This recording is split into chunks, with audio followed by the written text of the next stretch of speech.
Salam əziz abituriyentlər. Biz keçən dərsimizdə demişdik ki, bu dərs input funksiyası haqqında danışacağıq. Keçən dərsimizdə sinif nümayəndəsi və onun cinsi ilə bağlı bir proqram yazmışdıq. Öncəki videoya baxmayanlar baxa bilər. Bu dəfə həmin proqramı input funksiyası vasitəsilə yazacağıq. Input funksiyasının bizə xeyri nədir? İlk öncə həmin proqramı olduğu kimi istəyirəm burada yenidən yazım. Sinif.com dəyişəni daxil eləmişdik və sinif.com-un adı Pərvin. Cins dəyişəni daxil etmişdik və cinsi oğlan və print bizim sinif nümayəndəmiz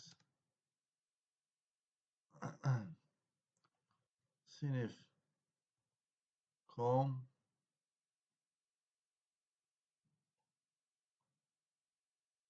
deyək ki, dur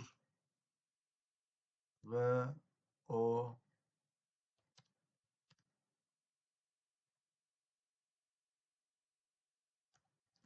cinsdir.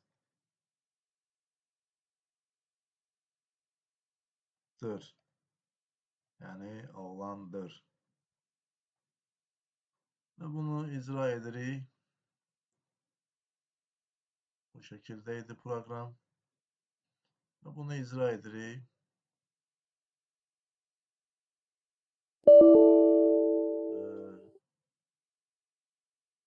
Deməli, print bizim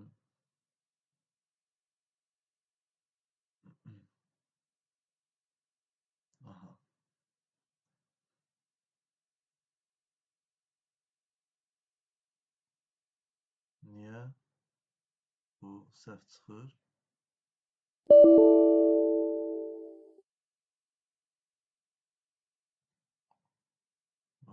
Deməli,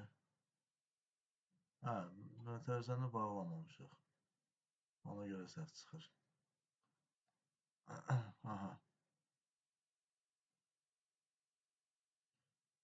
İndi gördüyünüz kimi proqram normal şəkildə icra olundu. Bunu keçən dəfə əslində biz yazmışdıq. İndi bu proqramı input funksiyası vasitəsilə daxil edirik. Input funksiyasının xeyri nədir? Bunu proqramı qurandan sonra izah edəcəm. Bu dəfə yenə sinif.com dəyişəni daxil edirik və input. Input funksiyasını istifadə etməzdən öncə bir şey vurğulayım ki, input funksiyası parametrli və parametrsiz istifadə oluna bilər. Parametrsiz istifadə edəcəksə, mötərizəni açıb bağlayırıq və mötərizənin içi boş qalır. Bu parametrsiz inputdur. Biz bugün parametrli input istifadə edəcəyik. Mötərizəni açırıq, yəni bir parametr daxil edirik. Və deməli, sinif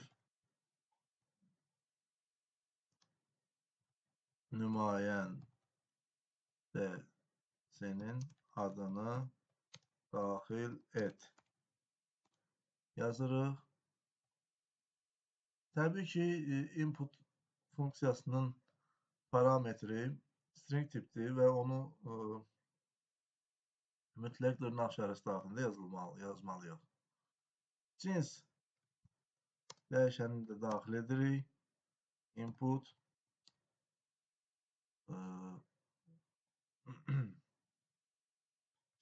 sinif nümayəndəsinin cinsini daxil et.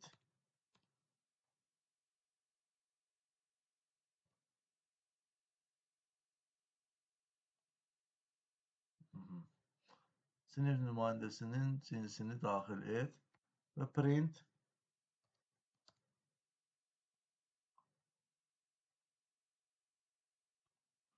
bizim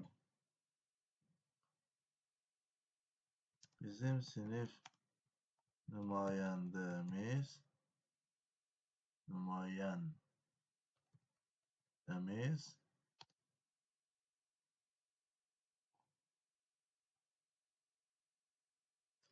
sinif kom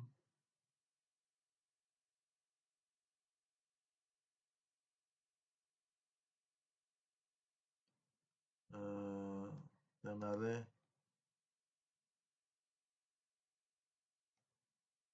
cinsdir.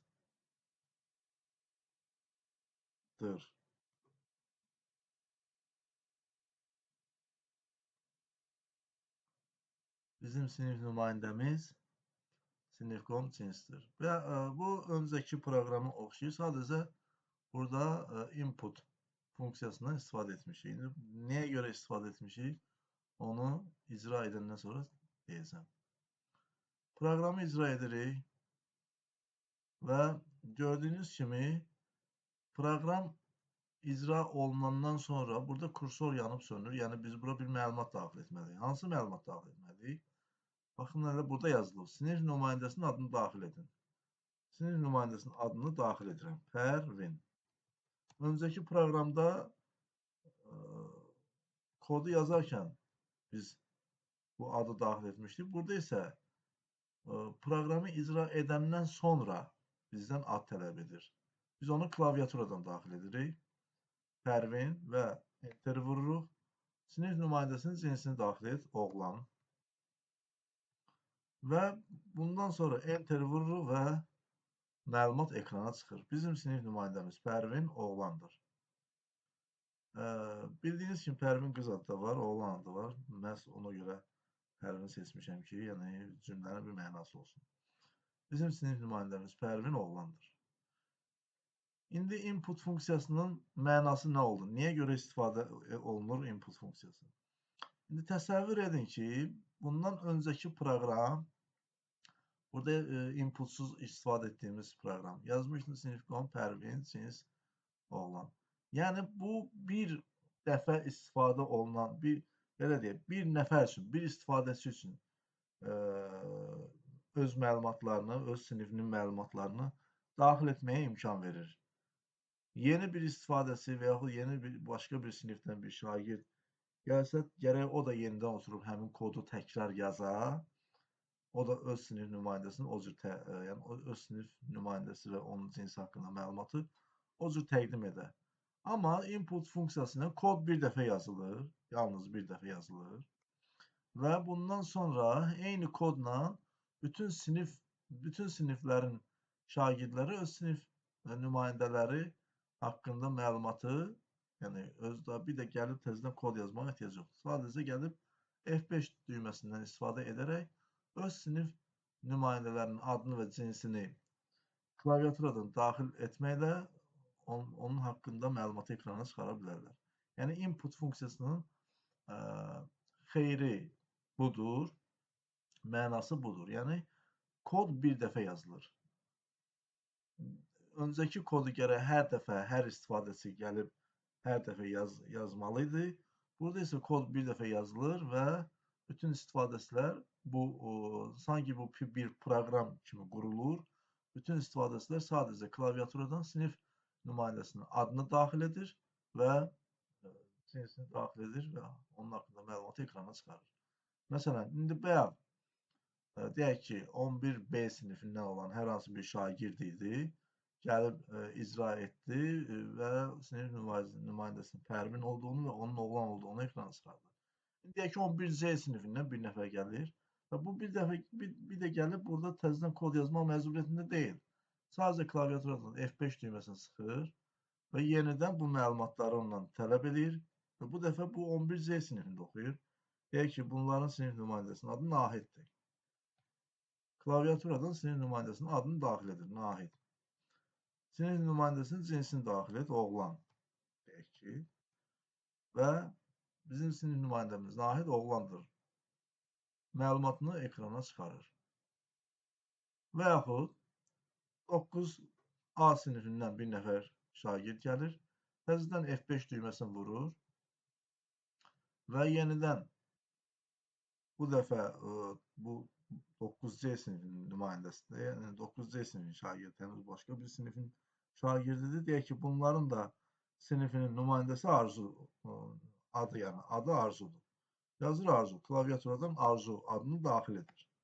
Və sinif nümayəndəsinin cinsini daxil et, deyək ki, bu qızdır. Qız. Və bizim sinif nümayəndəmiz Arzu qızdır. Məlumat ekrana çıxır. Yəni input funksiyasının mənası, xeyri budur. Kod bir dəfə yazılır. Bütün siniflər üçün, yəni bu kod keçərlidir. Bu proqram artıq yazılır bir dəfə, bütün siniflər bu proqramdan istifadə edir. Öz sinif nümayəndələri və onun cinsi haqqında olan məlumatları bu proqramdan istifadə etməklə ekrana çıxarır. Bu deməli, proqramı biraz da təkmilləşdirə bilərik, biraz da geniş məlumatlar daxil olunsun. Bunun üçün deyək ki, bir sinif dəyişəni daxil edirik və sinif dəyişəninə input funksiyası vasitəsilə sinifin nömrəsini daxil et. Sinifin nömrəsini daxil et deyirik. Və həmçinin sinifdəki şagirdlərin sayını, say adlı bir dəyişən daxil edirik. Input funksiyasından istifadə etməklə deməli, sinifdəki şagirdlərin sayını daxil et.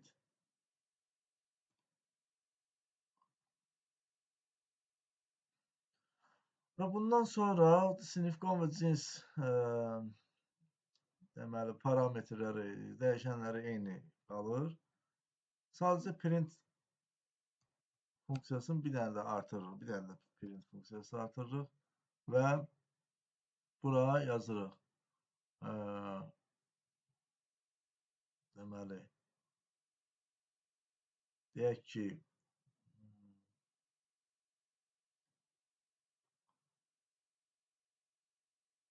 deməli, bizim sinifdə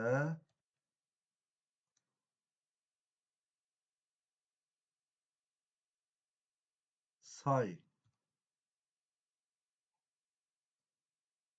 şagird oxuyur kimi bir məlumat da ekrana çıxarsın. Və bu proqramı icra edirik.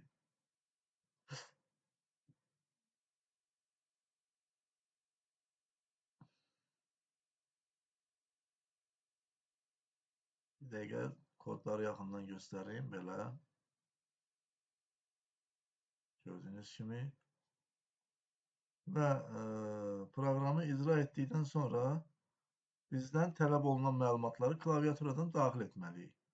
Sinifin nömrəsini daxil et. Deyək ki, 11B. Sinifində deyək ki, oxuyuram. 11B. Sinifdəki şagirdlərin sayını daxil et. Deyək ki, 22 nəfər.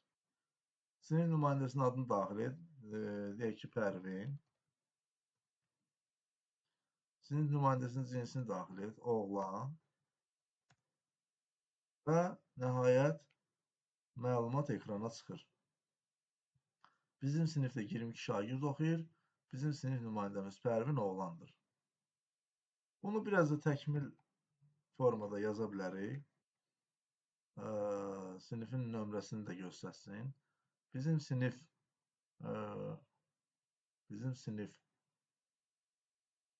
deyək ki,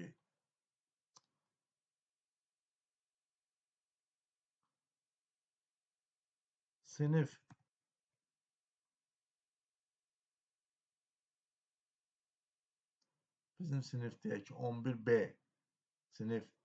sinifidir və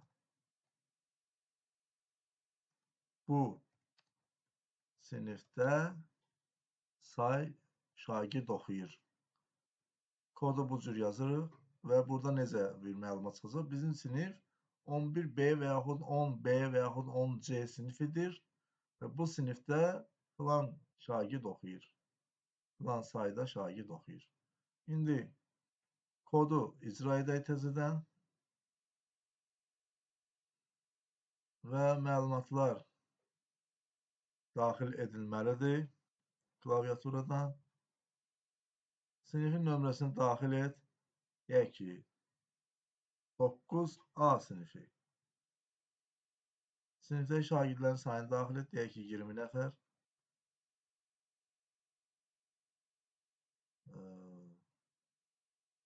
Burada artıq ekrana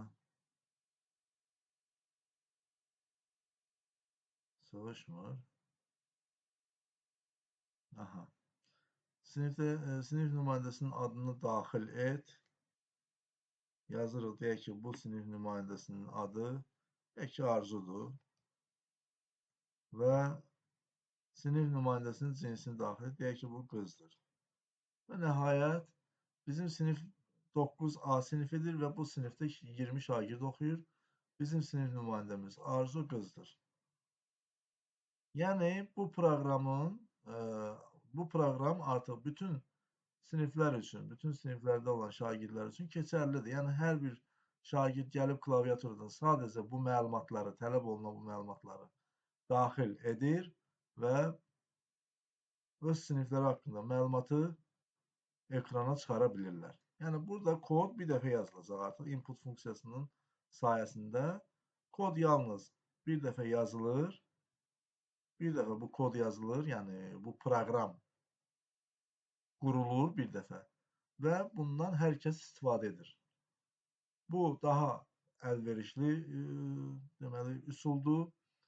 Bundan öncəki üsulda isə, yəni hər dəfə gəlib o kodu təzədən şagirdlər yaza, həmin proqramı icra edə. Amma burada bir dəfə proqram yazılır, bütün bu proqramdan bütün şagirdlər istifadə edir. Yəni şagirdlər bir dənə bu proqram vasitəsilə bütün şagirdlər öz sinifləri haqqında məlumatları daxil edə bilirlər. Sağ olun, növbəti video izahlarda görüşənədək.